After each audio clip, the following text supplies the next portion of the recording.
राजा पटसोनी।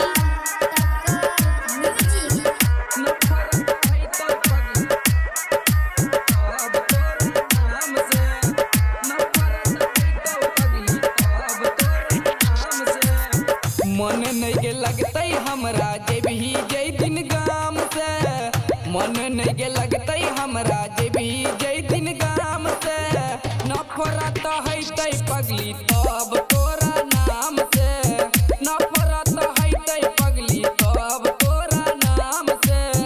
मरब पर मांग भरे बही आराम से, नफरत हैते पगली।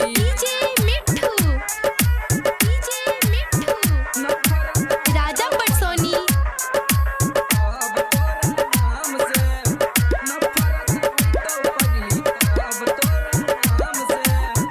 चेहरा के रंग जैतो ससुरा में उतार गे, सोचल सपना जैतो अगिया में जर गे,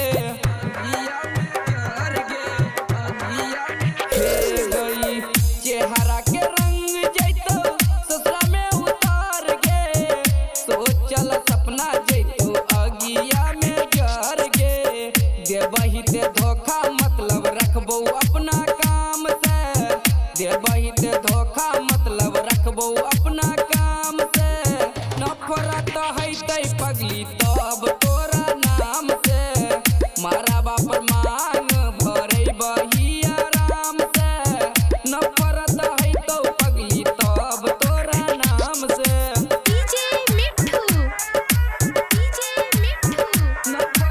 राजा पटसोनी।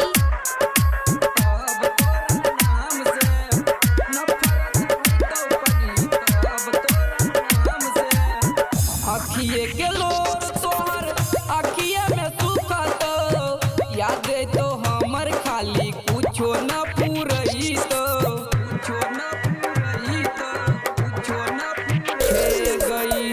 अखिए के लोर तोहर अखिए में सुखत, याद तो हमर खाली कुछो नहीं पूरई तो।